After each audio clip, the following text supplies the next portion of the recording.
Selamat petang, Ibu Bapak, saudari-saudara, juga adik-adik dan teman-teman sekalian. Pada petang hari ini, kita bersama akan membaca, akan merenungkan dan akan mendiskusikan sebagian dari isi Alkitab kita di dalam pemahaman Alkitab masa Prapaskah yang pertama. Nah, panitia Hari Besar Kristen Gereja kita merancang bahwa selama masa Prapaskah ini kita paling tidak akan melakukan pendalaman untuk pemahaman Alkitab 2 kali. Nah, ini yang kali yang pertama, dan akan ada persekutuan doa 2 kali, dan semuanya akan dilayankan secara daring atau online karena kita masih ada di tengah pandemi. Tapi saya harap ini tidak lantas mengurangi semangat dan kerinduan kita untuk mendalami sabda Tuhan. Dan sebelum kita nanti membaca dan mendiskusikannya bersama, mari kita bersatu dalam doa terlebih dahulu. Mari kita berdoa. Tuhan, pada petang hari ini kami kembali menghadap kepadamu. Kami bersyukur buat penyertaan Tuhan sepanjang pagi, siang, hingga petang hari ini. Kami bersyukur buat kehidupan kami bersyukur buat keluarga kami bersyukur buat banyak hal indah yang Tuhan anugerahkan kepada kami. Dan Tuhan, di tengah rasa syukur kami semua pada saat ini rindu untuk sejenak membaca, merenungkan, dan mendiskusikan sebagian dari isi Alkitab kami di dalam pemahaman Alkitab pada kesempatan ini. Kami rindu di dalam percakapan kami, di dalam permenungan kami akan mendapatkan kehendak-Mu yang akan menjadi suar panduan kami dalam menjalani hidup. Oleh sebab itu, kiranya Roh-Mu yang kudus berkarya atas kami, membuka hati kami, juga mencerahkan pikiran kami, dan memampukan kami nantinya untuk bisa memelihara dan mewujud nyatakan kehendak-Mu di dalam keseharian hidup. Demikianlah Tuhan permohonan kami, yang sepenuhnya kami haturkan di dalam nama Bapa, Putra, dan Roh Kudus. Amin. Ibu Bapak, saudara dan saudara, juga teman-teman dan adik-adik, pada petang hari ini saya ingin mengajak kita untuk kembali membaca, kembali memperhatikan sabda Tuhan yang sudah sama-sama kita gumuli pada ibadah Minggu Prapaskah pertama kemarin. Dari mana? Betul, dari Injil Markus pasal 1. Tetapi kalau di hari Minggu kemarin kita membaca dari ayat 9 sampai ayat 15, pada kesempatan ini saya hanya ingin mengajak kita untuk memusatkan perhatian pada perikop ayat 12 dan 13. Jadi hanya 2 ayat saja. Saya akan membacakannya untuk kita semua. Judul perikopnya adalah Pencobaan di Padang Gurun. Segera sesudah itu, Roh memimpin dia ke padang gurun. Di padang gurun itu ia tinggal 40 hari lamanya, dicobai oleh iblis. Ia berada di sana di antara binatang-binatang liar, dan malaikat-malaikat melayani dia. Demikianlah Injil Yesus Kristus Tuhan kita. Diberkatilah kita yang tidak hanya mau membaca dan merenungkannya, tapi terutama kita yang mau berjuang, mewujud nyatakan kebenarannya di dalam keseharian hidup kita. Hosiana. Nah, Ibu Bapak, saudari-saudara, juga teman-teman, seperti yang tadi saya sampaikan, pada ibadah Minggu Prapaskah pertama 21 Februari 2021 yang lalu, kita bersama sudah menyimak catatan penulis Injil Markus ini mengenai pencobaan Yesus Kristus di padang gurun. Saya harap semuanya mengikuti ibadah dan semuanya masih ingat. Ibu Bapak, saudara dan saudara, dalam hal ini penulis Injil Markus seperti biasanya, gaya penulisannya memang begitu ya, itu memberikan catatan yang paling ringkas di antara penulis-penulis Injil yang lain. Sebagaimana kita ketahui kalau Ibu Bapak membaca Alkitab kita, kan di bawah judul perikop itu ada tulisan kecil. Di situ ada tulisan Matius 4 ayat 1 sampai 11, Lukas 4 ayat 1 sampai 13 itu menunjukkan bagian-bagian di Injil Matius dan Injil Lukas yang juga menceritakan kisah pencobaan di padang gurun. Nah, tetapi sebagaimana kita lihat, penulis Injil Markus ini irit banget. Dia menceritakan kisah itu hanya dalam 2 ayat. Sementara penulis Injil Matius 1 sampai 11 ayat. Penulis Injil Lukas 4 ayat 1 sampai 13 ayat. Bandingkan Matius 11 ayat, Lukas 13 ayat, Markus cuma 2 ayat. Alhasil kalau kita membandingkan dengan versi Matius dan versi Lukas, kita akan mendapati bahwa versi Matius dan versi Lukas itu lebih elaboratif. Kita akan mendapati ada detil-detil yang digali dan dituturkan lebih lengkap. Nah, saya akan memberikan kesempatan buat ibu bapak, saudari dan saudara untuk sama-sama membaca versi Matius dan versi Lukas. Yang versi Matius ada di Matius 4 ayat 1 sampai 11, sementara versi Lukasnya ada di Lukas 4 ayat 1 sampai 13. Nah, sampai di sini videonya bisa di-pause dulu, silakan dibaca bersama dengan anak-anak, dengan suami, dengan istri atau orang tua. Di-pause dulu, terus silakan dibaca kedua perikop tadi. Jadi kita akan membandingkan versi Matius, versi Markus, dan versi Lukas. Silakan. Nah, saya harap sudah selesai di pause-nya dan kita bisa lanjutnya. Nah, sebagaimana saya bilang tadi, kita akan melihat bahwa Matius, penulis Matius dan penulis Lukas itu mengelaborasi dengan lebih detail, lebih banyak yang dituturkan.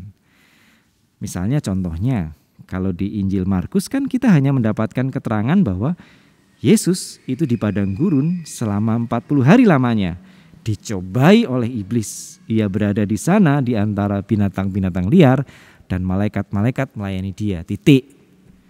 Kita kan nggak tahu dicobainya kayak mana, ya kan? Seperti apa? Pencobaan seperti apa yang dialami Yesus?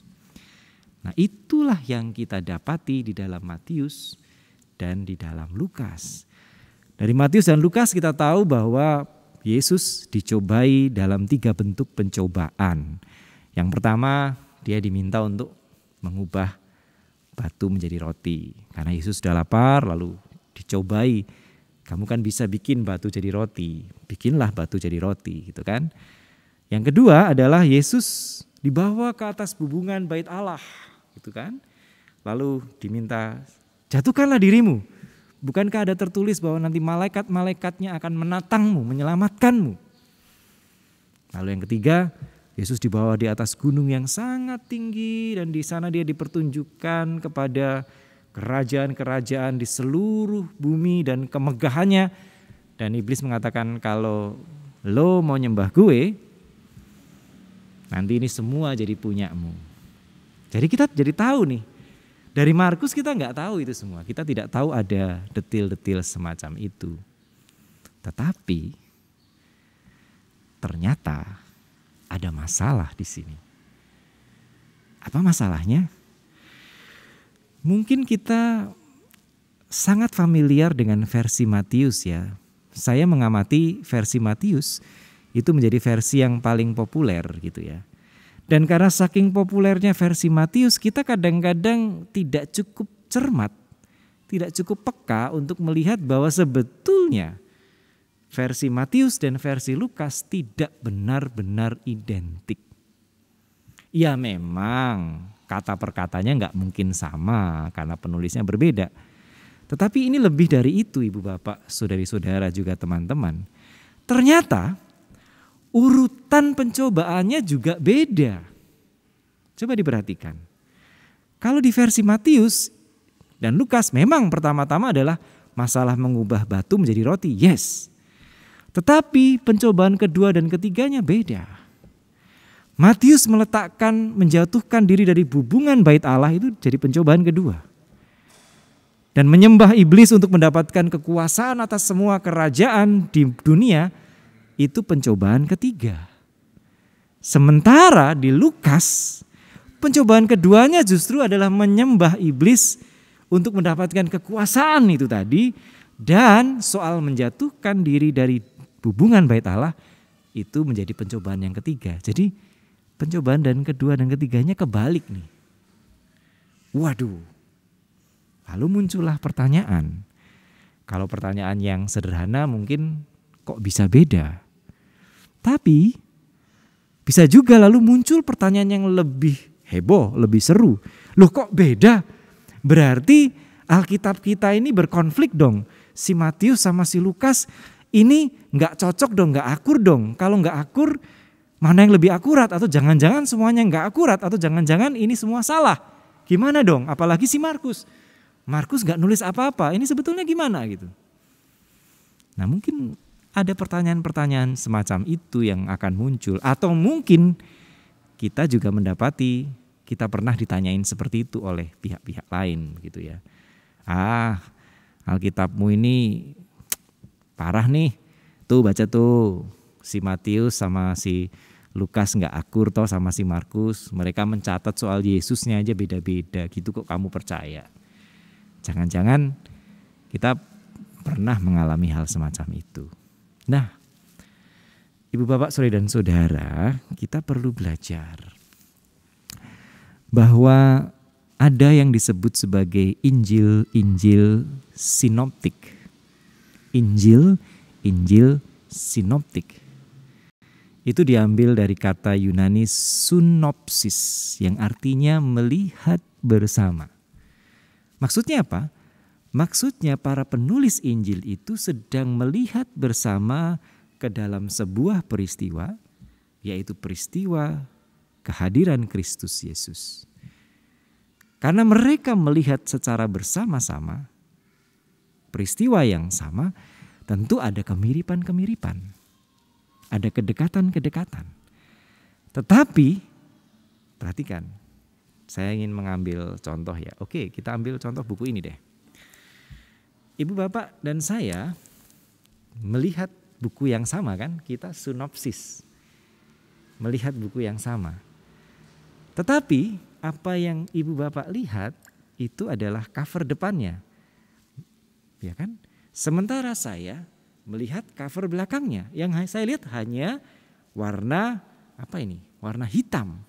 Sementara Ibu Bapak dari sudut pandang Ibu Bapak akan bisa melihat ada foto di sana, ada tulisan God and Empire, ada tulisan Jesus Against Rome, Then and Now, ada tulisan John Dominic Crossan. Itulah sinopsis. Walaupun peristiwanya sama, walaupun objeknya sama, walaupun subjeknya sama, tetapi ketika dilihat secara bersamaan dari sudut pandang yang berbeda, maka dia akan menghasilkan sisi yang berbeda. Apakah itu harus dibenturkan? Tidak harus. Karena itu bisa saling melengkapi. Nah, itulah yang terjadi dengan Injil-Injil sinoptik. Oh, saya sampai lupa nih. Injil sinoptik itu ada Markus yang paling tua, lalu Matius dan Lukas. Yohanes bukan.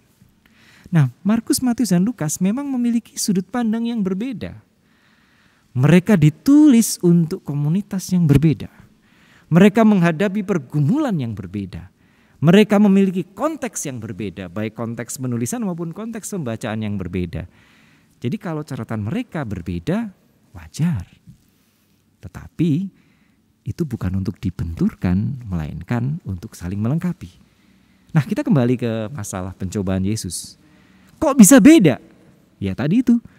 Karena Matius dan Lukas ini orangnya beda, masalah yang dihadapi beda, sehingga sudut pandangnya bisa beda gitu. Banyak yang menyimpulkan bahwa Matius itu ditulis untuk pembaca pertama yang adalah orang-orang Kristen Yahudi. Dan sebagaimana kita tahu di dalam kitab Perjanjian Pertama atau Perjanjian Lama di dalam kitab suci Ibrani, kan penekanan tentang keterpilihan umat Yahudi, tentang bagaimana Allah akan memugar kembali kejayaan Israel, menjadikan semua bangsa menyembahnya dan lain sebagainya. Bukankah itu menjadi imajinasi dan harapan komunitas Yahudi? Maka mungkin buat penulis Injil Matius, godaan terbesar komunitas adalah godaan akan kejayaan dan kekuasaan komunal. Itu. Karena mereka merasa sebagai umat pilihan. Sehingga mereka memiliki kerinduan yang amat sangat. Tapi sekaligus godaan untuk menjadi besar, berkuasa dan jaya. Lain halnya dengan komunitas yang dituju oleh penulis Injil Lukas. Banyak ahli berpendapat bahwa Injil Lukas ini ditulis terutama untuk pembaca pertama yang adalah orang-orang Kristen non-Yahudi. Nah, pada masa itu ada rasa minder sebetulnya, karena komunitas Kristen Yahudi itu masih merasa bahwa Yesus adalah seorang Yahudi. Kami memiliki kedekatan. Bagaimanapun juga kami menjadi semacam umat kelas 1, kalian umat kelas 2. Kayak ada semacam kayak gitu. Sehingga wajar jika lalu yang ditempatkan sebagai pencobaan terbesar adalah ketika naik ke bubungan bait Allah. Ketika mendesakralisasi simbol religius Yudaisme, itu jadi godaan terbesar mereka. Atau juga mereka yang sebagian besar adalah kelompok papa, para budak begitu, melihat bahwa keamanan, jadi masalah menjatuhkan diri kan masalah keamanan ya, itu menjadi sesuatu yang amat diharapkan dan karena itu menjadi godaan terbesar mereka. Nah, jadi perbedaannya ini bukan untuk dibenturkan, tapi dari sini kita bisa melihat, paling tidak menurut saya ada dua hal yang bisa kita dapati dalam hal ini. Yang pertama adalah ada ungkapan yang sayangnya anonim, saya belum berhasil merunut siapa sih yang mengungkapkan ini yang pertama. Tapi ada ungkapan begini, "The devil doesn't come dressed in a red cape and pointy horns. He comes disguised as everything you've ever wished for." Iblis itu tidak datang dengan tampilan yang menyeramkan terutama. Dengan jubah yang merah menyala, dengan tanduk yang runcing atau mungkin juga gigi yang tajam, tawa yang hihihi dan lain sebagainya. No. Iblis datang terutama dan pertama-tama dalam bentuk hal-hal yang paling Anda dan saya harapkan.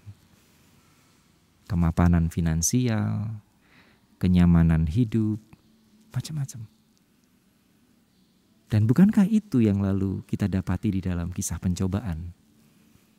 Yesus tidak dicobai dalam bentuk yang menyeramkan, mengerikan, tapi dicobai tentang masalah. Ketika dia lapar, dia mengharapkan makanan, membuat makanan. Ketika dia lalu datang dari Galilea yang kecil, ditawarkan kekuasaan.